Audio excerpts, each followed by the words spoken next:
ونصلي ونسلم على رسوله الكريم أما بعد فأعوذ بالله من الشيطان الرجيم بسم الله الرحمن الرحيم وإذا سألك عبادي عني فإني قريب أجيب دعوة الداع إذا دعان فليستجيبوا لي وليؤمنوا بي لعلهم يرشدون صدق الله مولانا العظيم اللهم صل على سيدنا ومولانا محمد وعلى آل سيدنا ومولانا محمد وبارك وسلم سألک سوال کرے مانگے آپ سے عبادی عباد عبد کی جمع آخر میں یا لگی ہوئی ہے نسبت کی میرے بندے عنی عن من سے یا آخر میں میرے عنی میرے بارے میں الداعی دعا کرنے والا فَلْيَسْتَجِيبُوا چاہیے کہ وہ قبول کریں یرشدون رشد و ہدایت پانا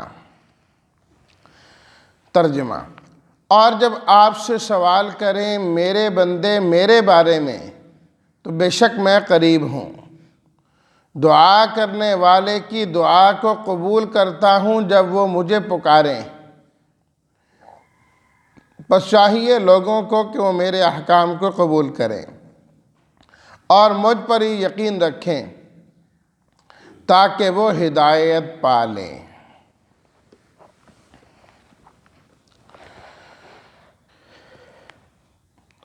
روزوں کا تذکرہ چل رہا تھا اس آیت سے پہلے بھی روزے کے مسائل و احکام بیان کیے گئے اور اس کے بعد بھی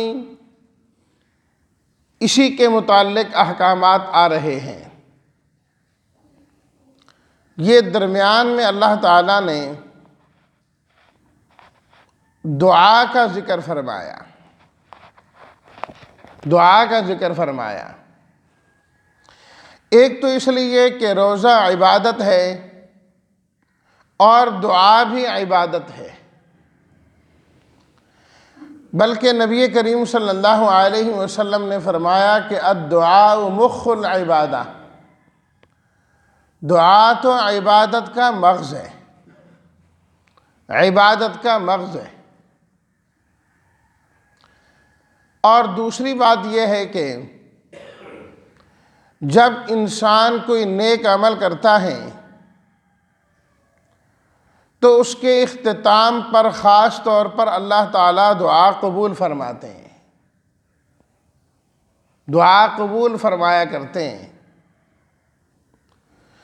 تو چونکہ یہاں بھی روزے کا ذکر ہوا جو عبادت ہے تو اس پر بھی دعا قبول ہوتی ہے اس لیے اگر ہم عبادات کو دیکھیں تو قرآن مجید میں اللہ تعالیٰ نے عبادات کے تذکرے کے ساتھ ساتھ دعا کا تذکرہ بھی کیا ہے آگے چل کے حج کا ذکر آ رہا ہے اللہ تعالیٰ نے حج کے تذکرے میں دعا ذکر کی ربنا آتنا فی الدنیا حسنۃ وفی الآخرۃ حسنۃ وقنا عذاب النار ہم پہلے بیت اللہ کی تعمیر کا واقعہ ابراہیم علیہ الصلاۃ والتسلیمات کا پڑھ کر آئے ہیں جب انہوں نے بیت اللہ کی تعمیر کی تو اللہ تعالیٰ سے دعا کی ربنا تقبل منا انک انت السمیع العلیم دعائیں مانگی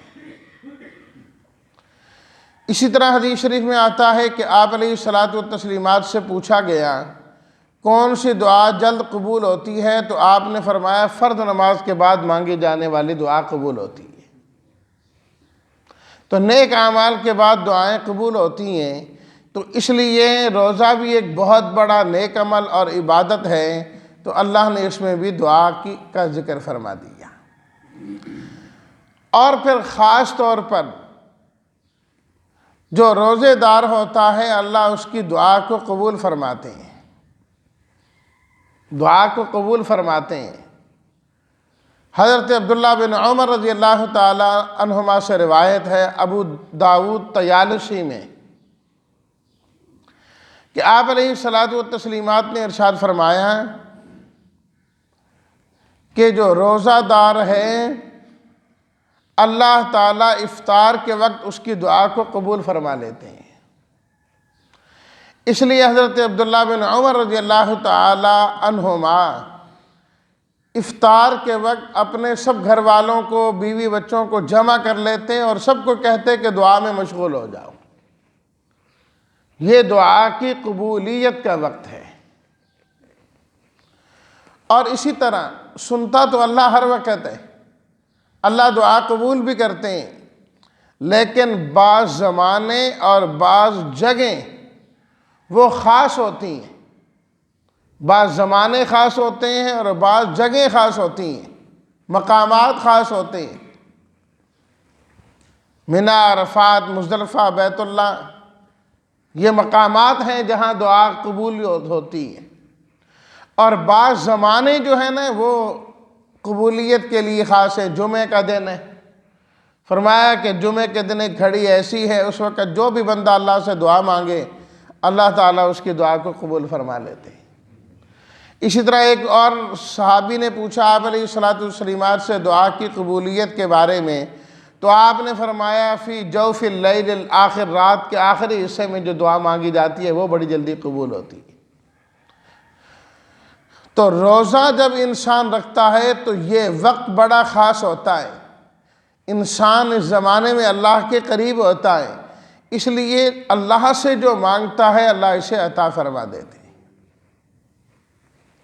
اس لیے یہاں پر اللہ تعالیٰ نے دعا کا ذکر کیا، وَإِذَا سَأَلَكَ عِبَادِي عَنِّي فَإِنِّي قَرِيبٌ۔ نبی کریم صلی اللہ علیہ وسلم سے پوچھا گیا، تفسیر ابن کثیر میں ہے کہ أَإِلَٰهُنَا قَرِيبٌ فَنُنَاجِيهِ أَمْ بَعِيدٌ فَنُنَادِيهِ، کہ اللہ کے رسول آپ ہمیں بتلائیے ہمارا الہ، ہمارا معبود وہ ہم سے قریب ہے کہ ہم سے دور ہے؟ ہمیں پتہ تو لگے نا۔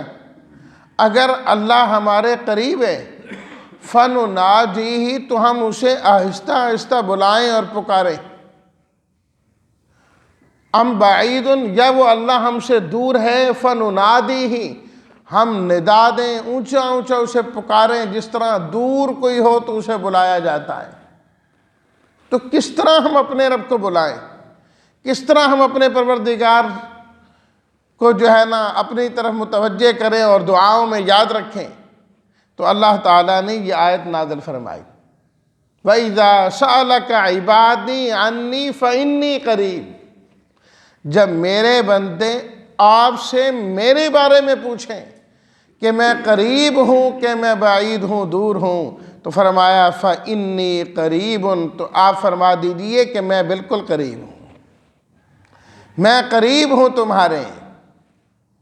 آپ علیہ الصلاۃ والتسلیمات نے اپنے صحابی کو سمجھاتے ہوئے فرمایا، جب وہ سواری لے کر جا رہے تھے، سوار تھے اس پر، تو آپ علیہ الصلاۃ والتسلیمات نے فرمایا کہ جس سواری پر تم سوار ہو تمہارا رب اس کی گردن سے بھی زیادہ قریب ہے۔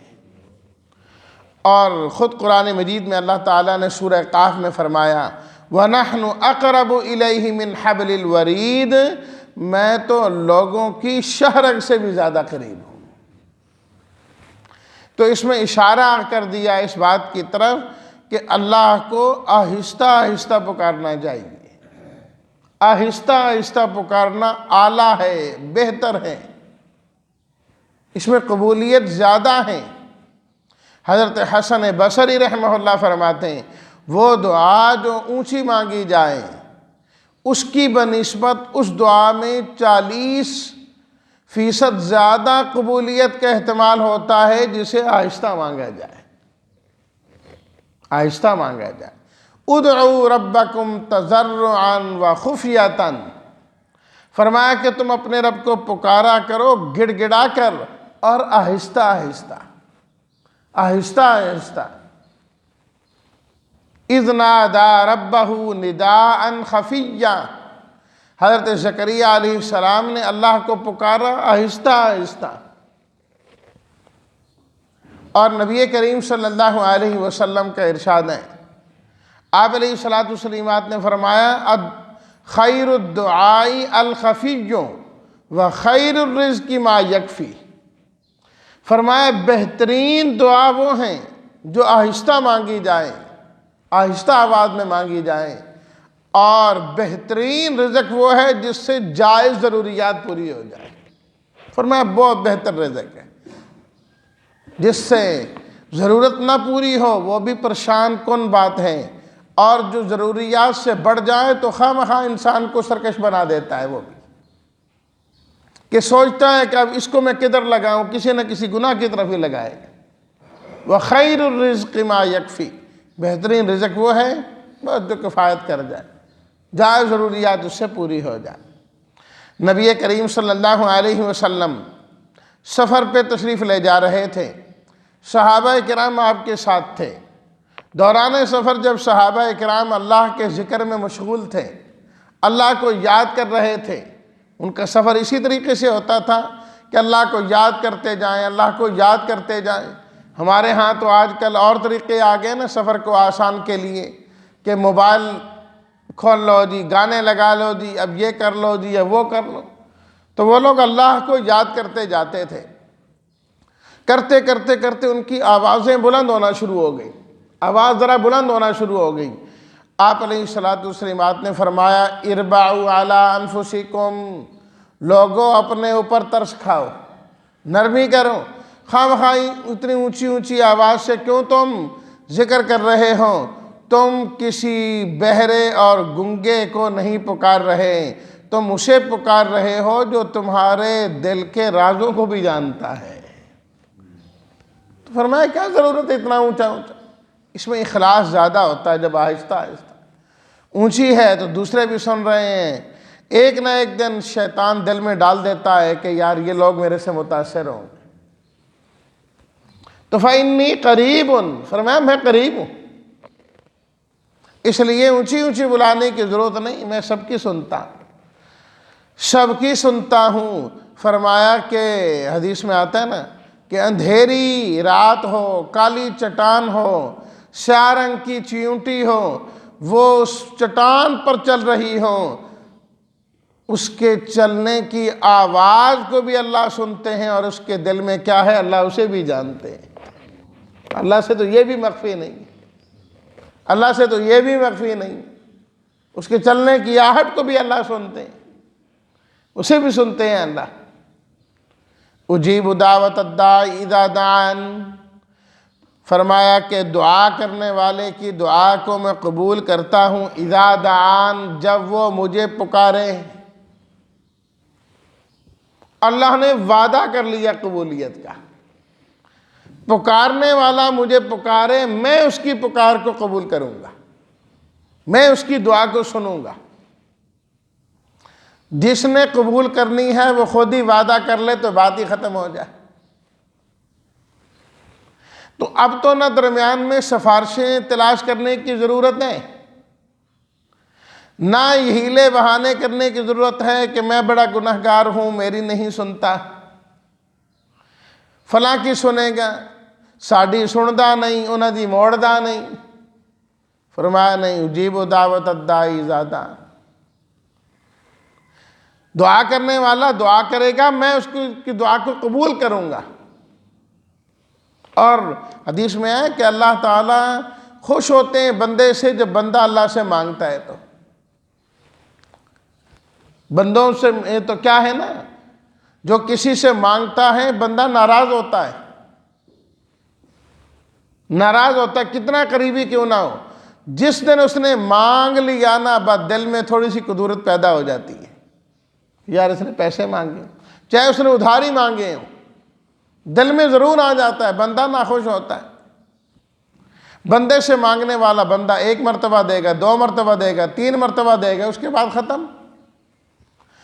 فرمایا کہ اللہ سے جب بندہ نہیں مانگتا تو اللہ ناراض ہوتے، یہ بندہ مجھ سے کیوں نہیں مانگتا؟ جب مانگتا ہے تو اللہ خوش ہوتے، اللہ خوش ہوتے۔ وَقَالَ رَبُّكُمُ ادْعُونِي أَسْتَجِبْ لَكُمْ، تم مجھے پکارو میں تمہاری دعا کو قبول کروں گا، میں تمہاری دعا کو قبول کروں گا۔ إِنَّ الَّذِينَ يَسْتَكْبِرُونَ عَنْ عِبَادَتِي سَيَدْخُلُونَ جَهَنَّمَ دَاخِرِينَ۔ فرمایا جو میری عبادت سے تکبر کرتے ہیں، دعا سے اعراض کرتے ہیں، جہنم میں ذلیل کر کے ڈالوں گا۔ اللہ سے مانگتے رہنا چاہیے، ہمیشہ مانگتے رہنا چاہیے، اس مانگنے سے بھی اللہ خوش ہوتے ہیں۔ فرمایا میں قبول کرتا ہوں۔ قبولیت کا مفہوم بھی ذہن میں رکھ لینا چاہیے۔ ایک بات تو یہ ہے کہ دعا قبول ہوتی ہے جب دعا کی قبولیت کے شرائط پائے جائیں، شرائط پائے جائیں، جس طرح کہ میں پہلے بھی ذکر کر چکا ہوں کہ رزق حلال کا ہونا بھی دعا کی قبولیت کے لیے شرط ہے۔ جب کھانا پینا حلال کا نہ ہو تو حرام کا ہو، دعا قبول نہیں ہوتی، حدیث میں ثابت ہے۔ اسی طریقے سے حدیث میں ہی فرمایا گیا کہ اللہ تعالیٰ اس کی دعا بھی قبول نہیں کرتے جو جلد بازی کرتا ہے، کہتا جی اللہ سے مانگے پھر مانگے لیکن قبول نہیں ہوئی، چھوڑ دیا۔ اللہ تعالیٰ اس کی بھی دعا قبول نہیں کرتے۔ اللہ کوئی تمہارا محتاج تھوڑا ہے کہ تم نے آرڈر لگایا اور اللہ جلدی جلدی مان لے، جب اس کی مصلحت ہوگی تو دے دے گا، جب وہ مسئلے سمجھے گا دے دے گا۔ اور اسی طریقے سے آپ علیہ الصلوۃ والتسلیمات نے یہ بھی فرمایا کہ غافل دل کے ساتھ جو دعا مانگتا ہے اللہ اس کی دعا کو بھی قبول نہیں فرماتے۔ زبان پر تو ہے مانگ رہا ہے اللہ دے دے، اللہ یہ پریشانی دور کر دے، تو ہی پریشانی کو دور کرنے والا، تو ہی رزق دینے والا، اور دل میں ادھر ادھر چل رہا ہے، ذہن کہیں اور چل رہا ہے، بس زبان سے دعا چلتی جا رہی ہے۔ اس لیے کہا کرتا ہوں میں اکثر، دعا مانگنا اور ہوتا ہے، دعا پڑھنا اور ہوتا ہے۔ ہم عام طور پر دعائیں پڑھتے ہیں، پڑھتے جاتے ہیں، پڑھتے جاتے ہیں، پڑھتے جاتے ہیں، مانگتے کوئی نہیں ہے۔ مانگنے میں اور پڑھنے میں بڑا فرق ہے۔ تو ہمیشہ دعا مانگنی چاہیے، پتہ ہو کہ میں کیا مانگ رہا ہوں۔ بہت سارے احباب تو اس طرح دعائیں کر رہے ہوتے خود بھی پتہ نہیں کہ میں کیا مانگ رہا ہوں، بس لکھی دعا پڑھ لی اور پڑھتے گئے پڑھتے گئے پڑھتے گئے، جس طرح ہم عام طور پر نماز پڑھتے ہیں اور ہمیں پتہ نہیں ہوتا کہ ہم کیا مانگ رہے ہیں اللہ سے، اور اس نماز میں کیا پوری زندگی پڑھتے رہتے لیکن پتہ نہیں ہوتا۔ تو غافل دل کے ساتھ جو دعا مانگی جائے، غفلت کے ساتھ جو دعا مانگی جائے، اللہ اس دعا کو قبول نہیں فرماتے، اس دعا کو قبول نہیں فرماتے۔ اسی طریقے سے آپ علیہ الصلوۃ والسلامات نے ایک صحابی کو دیکھا نا، انہوں نے جلدی جلدی دعا مانگنا شروع کی، یکدم یا اللہ میرا یہ کر دے اللہ میں۔ آپ علیہ الصلوۃ والسلامات نے فرمایا تو نے بہت جلد بازی کی ہے، دعا ایسے نہیں مانگی جاتی۔ آپ نے ادب آداب سکھایا، پہلے اللہ کی حمد و ثنا کرو، پھر فرمایا درود شریف پڑھو، پھر اللہ سے مانگو، اللہ تمہاری دعا کو قبول فرمائیں گے۔ تو آداب دعا بھی ہونے چاہیے، ان آداب کا بھی خیال کیا جائے جو اللہ کی شایان شان ہے۔ جب بندہ ان آداب کا خیال کر کے دعا مانگتا ہے اللہ ضرور قبول کرتے ہیں، بلکہ حدیث میں تو آپ علیہ الصلوۃ والسلامات نے یہاں تک فرمایا کہ اللہ تعالیٰ فرماتے ہیں جب بندہ میرے سامنے ہاتھ پھیلاتا ہے مجھ سے مانگتا ہے، اس کے ہاتھ خالی واپس کرتے ہوئے مجھے شرم آتی ہے کہ کس طرح بندے نے میرے سامنے ہاتھ اٹھائے ہیں، مجھ سے مانگا ہے، میں پھر بھی اس کے ہاتھوں کو خالی بھیج دوں۔ فرمایا مجھے حیا آتی ہے، نہیں خالی بھیج۔ تو بندے کو بھی چاہیے کہ وہ بھی حیا سے کام لے، ادب آداب کے ساتھ مانگے نا، اور شرائط و آداب کا خیال کر کے مانگنے والا ہو، خیال کر کے مانگنے والا ہو۔ ایک بات یہ ذہن میں رہے۔ دوسری بات، دعا کی قبولیت صرف یہ نہیں ہے کہ جو میں نے مانگا اللہ وہی دے دے، جو میں نے مانگا اللہ وہی دے دے، یہ قبولیت کا معنی ہم نے سمجھا ہے۔ یہ قبولیت کی ایک صورت ہے، انسان اللہ سے مانگتا ہے، جو مانگتا ہے اللہ وہی عطا کرتے ہیں۔ قبولیت کی ایک صورت یہ ہے کہ اللہ تعالیٰ اس کو اس سے بہتر عطا فرما دیتے ہیں۔ یہ جو مانگ رہا ہے اللہ اس سے کہیں بہتر اسے عطا فرما دیتے ہیں۔ یہ اسی پر ہی لگا ہوا ہے، یہ اسی پر ہی لگا ہوا ہے۔ تو قبولیت کی ایک صورت اس سے بھی بہتری کی۔ تیسری صورت یہ بھی ہے، حدیث میں بھی ثابت ہے کہ اللہ تعالیٰ اس پر آنے والی کوئی آفت اور مصیبت ہوتی ہے وہ ٹال دیتے ہیں۔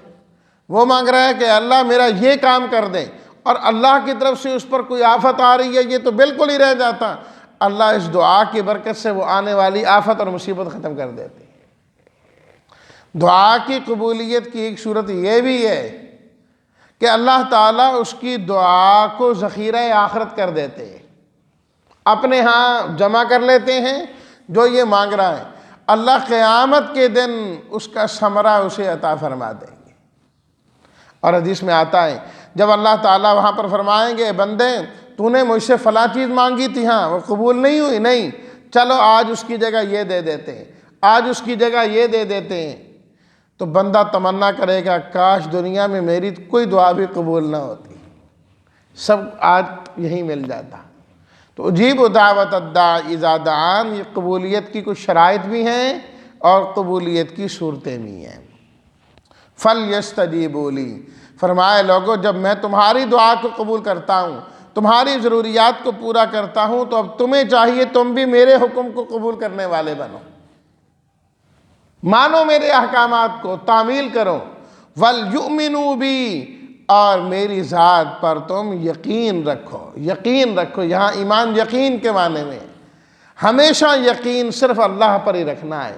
فرمایا جب اللہ کی ذات پر یقین ہوگا کہ اللہ ہی نے دینا ہے، اللہ ہی نے میری حاجتوں کو پورا کرنا ہے، اور اللہ کے احکامات کو بھی انسان پورا کریں، لعلہم یرشدون، پھر فرمایا کہ لوگ ہدایت پا جائیں گے۔ اللہ سے مانگنا، اللہ پہ یقین رکھنا اور اللہ کے احکام کو قبول کرنا، یہ ہدایت یافتہ لوگوں کا شعار اور علامت ہے۔ اللہ ہمیں بھی رشد و ہدایت عطا فرما دیں۔ وآخر دعوانا ان الحمد للہ رب العالمین۔